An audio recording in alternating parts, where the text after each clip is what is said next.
উত্তাপ বেড়েছে ঢাকা বিশ্ববিদ্যালয় কেন্দ্রীয় ছাত্র সংসদ নির্বাচনে। ডাকসুর ইতিহাসের এবারই প্রথমবারের প্রার্থী হয়েছেন প্রায় 200 স্বতন্ত্র প্রার্থী।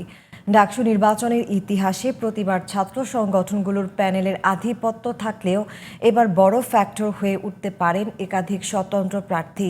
শুধু প্যানেল দেখেই নয়, শিক্ষার্থীরা ভোট দিয়ে নির্বাচন করবেন যোগ্য প্রার্থী, এমন আশা স্বতন্ত্র এসব প্রার্থীদের। মাহি হাসানের রিপোর্টে বিস্তারিত।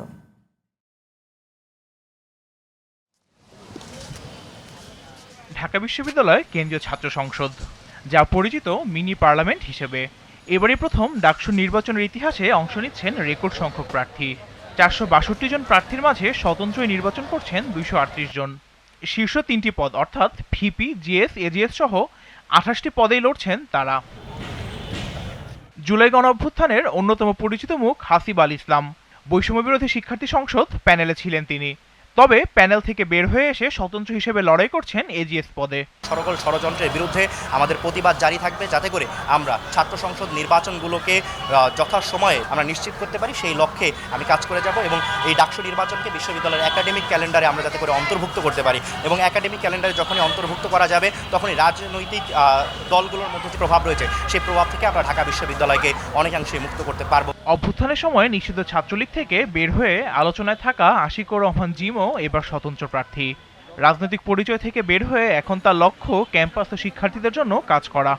অধিকাংশ হলগুলোতে প্রভোস্ট নিয়োগ দেওয়া হয়েছে রাজনৈতিকভাবে।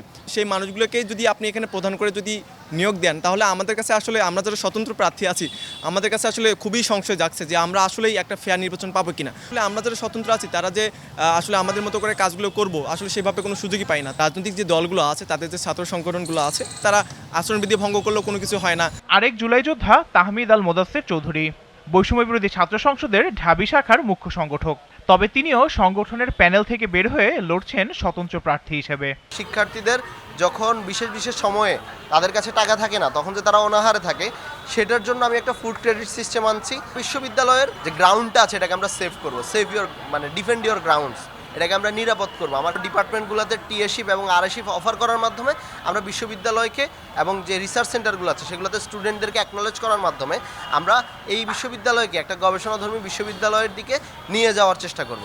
ক্যাম্পাসে পরিচিত এসব মুখের বাইরে স্বতন্ত্র হিসেবে লড়ছেন অনেকেই। নির্বাচনে অংশ নেওয়া এসব প্রার্থীদের প্রায় সবার ইশতেহারেই স্থান পেয়েছে একাডেমিক মান উন্নয়ন এবং নারীদের জন্য নিরাপদ ক্যাম্পাস গড়ে তোলা। আমাদের স্টুডেন্টরা ক্রেডিট ট্রান্সফার করতে পারে না, তো আমার এই ক্রেডিট সিস্টেমে পরিবর্তন আনা দরকার। দ্বিতীয়ত আমার যেটা থাকবে এরাসমাস মুন্ডুস নিয়ে কাজ করা। এরাসমাস মুন্ডুস হচ্ছে আপনার ইউরোপিয়ান একটা প্রোগ্রাম, সর্ববৃহৎ আন্তর্জাতিক শিক্ষা মেলার আয়োজন করব। প্রতিটা শিক্ষার্থী, সাধারণ শিক্ষার্থী সবাই আমরা তাকায় আছি যে আমাদের ডাকসুটা হওয়া প্রয়োজন। ঢাকা বিশ্ববিদ্যালয়ের যে পরিবেশ, স্বাস্থ্য খাত থেকে শুরু করে আমাদের যাবতীয় কিছু সব কিছুই আমাদের এই একটা বেড়াজালের মধ্যে আটকাই ছিল। আমার ইশতেহারটা হচ্ছে আন্তরিকতা, সততা, স্বচ্ছতা, জবাবদিহিতা, দায়বদ্ধতা। আগামী 9 সেপ্টেম্বর অনুষ্ঠিত হবে ঢাকা বিশ্ববিদ্যালয় কেন্দ্রীয় ছাত্র সংসদ নির্বাচন। Mahi Hasan, GTV news, Dhaka.